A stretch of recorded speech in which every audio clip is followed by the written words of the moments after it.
मजीद। Rabbi इश्रह ली सदरी व यस्सिर ली अमरी वहलुल उक़दतम मिन लिसानी यफ़क़हू क़ौली। अल्लाह ताला का शुक्र है, अल्लाह ताला का एहसान है कि उसने हमें ज़िंदा रखा हुआ है। अल्लाह ताला आप सबको पर करोड़ों रहमत नाज़िल फरमाए, आपको आबाद और शाद रखे, जहाँ कहीं भी बखैर व आफियत हों।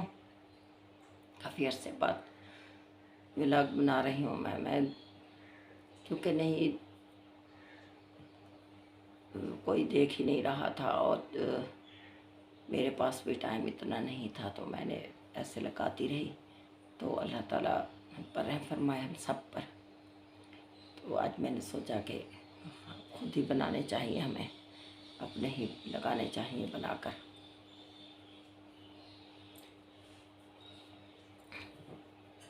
हम सब पर अल्लाह ताला करोड़ों रहमत नाज़िल फरमाए।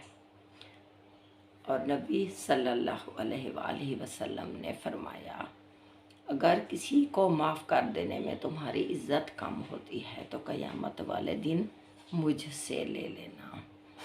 किसी से कोई भी बात छोटी बड़ी हो जाती है तो हम दिल में रख लेते हैं, लेकिन सुन्नत में क्या है कि 3 दिन, हर किसी को इस बात का इल्म है, 3 दिन अगर किसी से कलाम ना करें तो बंदा कुफ्र व शिर्क में चला जाता है। तो माफ़ करना जो है सबसे बड़ी बात है। और क़यामत वाले दिन इसका बदला हमें नबी सल्लल्लाहु अलैहि वसल्लम से मिल जाए तो और क्या हमें चाहिए, इससे बड़ी बात और क्या है। और अल्लाह ताला भी राज़ी, नबी सल्लल्लाहु अलैहि वसल्लम से बदला भी हमें मिल जाए तो इससे अफ़ो दरगुज़र करना सबसे बड़ी नेकी है। और इसके अलावा सखावत, हुस्न खल्क़ भी हो गया माफ़ करने में, और अपने हमसायों से अच्छा सलूक हो गया। हमें हर किसी का पता होना चाहिए कि कौन किस हाल में है। अगर हम खाना भी बनाते हैं और हमारे हमसायों में हमें पता होता है कि किस हाल में कौन है, तो उनके की भी खबरगिरी हमें ज़रूर करनी चाहिए। आजकल हालात बहुत ख़राब हैं, अच्छे अच्छे भी रो रहे हैं। 2 वक्त का खाना बहुत मुश्किल हो गया है। हर किसी को पता है कि क्या हालात हो रहे हैं, हमारे मुल्क के हालात भी क्या हो रहे हैं और कितना महंगा खाना हो गया है। इसी खाने पे मर रहा है हर बंदा, इसी खाने की जस्तजू में लगा हुआ है हर बंदा। तो ज़रूर खबरगिरी करनी चाहिए। जितना थोड़ा थोड़ा होता है मिल बांट कर खाना चाहिए। हमें हर किसी का ख्याल करना चाहिए, साथ वालों का, दूर वालों का, जो जो हमारे दूर नज़दीक रहते हैं, जहाँ तक हमारी पहुँच है, हमें सबका ख्याल रखना चाहिए। ये हम पर वाजिब है, ये हम पर फ़र्ज़ है। क़यामत वाले दिन हमसे इसकी बाज़पुर्स की जाएगी कि कौन किस साल में था। आप लोग घर बैठे रहे, उनका पता नहीं किया, आपने उनका ख्याल नहीं किया,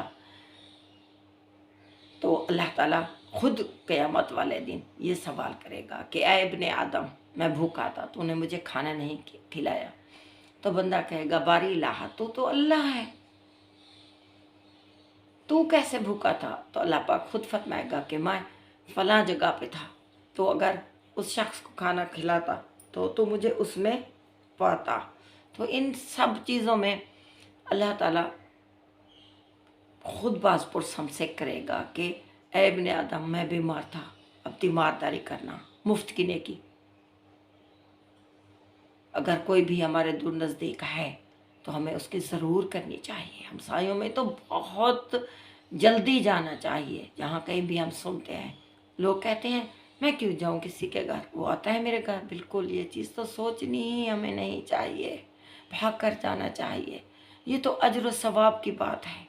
हमें ये नहीं देखना चाहिए कोई आता है या नहीं आता, हमें अल्लाह के लिए जाना चाहिए। हमें हर काम अल्लाह की रज़ा के लिए करना चाहिए कि मेरा रब मुझ पर राज़ी होगा, मैं ये काम करूँगी तो अल्लाह मुझ पर राज़ी होगा, वो खुश होगा, तो फिर तो सारे काम आसान हो जाएंगे। जब अल्लाह हम पे राज़ी होगा तो सारे काम आसान हमारे हो जाएंगे, कुछ भी मुश्किल नहीं रहेगा। तीमारदारी करना, कोई फौतगी हो गई, वहाँ जाना अफसोस करने, अल्लाह की रज़ा के लिए कोई आता है नहीं आता, हमने इस चीज़ को बिल्कुल नहीं देखना। हर काम हमने अल्लाह की रज़ा के लिए करना है, अपने आप को अल्लाह के हवाले कर देना है। सिर्फ اس کی خوشنودی کے لیے، اس کی رضا کے لیے اپنے آپ کو ڈھال لینا ہے، اپنے آپ کو پابند کر لینا ہے۔ تو دیکھیں اب آسانیاں کیسے ہوتی ہیں۔ اللہ تعالیٰ تمام راستے کھول دیتا ہے، رزق کے بھی، آسانیوں کے بھی، پریشانیاں بھی ختم ہو جاتی ہیں، ہمارا دل بھی مطمئن ہوتا ہے، دل بھی صاف ہو جاتا ہے۔ تو دل جب صاف ہوگا تو اس دل میں وہ اللہ کا گھر بن جائے گا، اس میں اللہ آتا ہے۔ جو دل صاف ہوتا ہے، جو شفاف آئینے کی طرح چمکتا ہوا ہوتا ہے۔ اللہ حدیث قدسی ہے، اللہ تعالیٰ فرماتا ہے ابن آدم ایک تیری خواہش ہے اور ایک میری خواہش ہے، ہوگا تو وہی جو میری خواہش ہے۔ اگر تو نے حوالے کر دیا اس کے جو تیری خواہش ہے تو دے دوں گا تجھے جو تیری خواہش ہے، اگر تو نے نافرمانی کی اس کی جو میری خواہش ہے تو تھکا دوں گا تجھے جو تیری خواہش ہے، ہوگا تو وہی جو میری خواہش ہے۔ بے شک فَاذْكُرُونِی أَذْكُرْكُمْ وَاشْكُرُوا لِی وَلَا تَکْفُرُونَ۔ پھر چاہیے یہ سورۃ البقرہ کی آیت ہے کہ پھر چاہیے یہ کہ میرا بندہ میری فرمان برداری کرے اور میرا شکر ادا کرے اور میرا ذکر کرے اور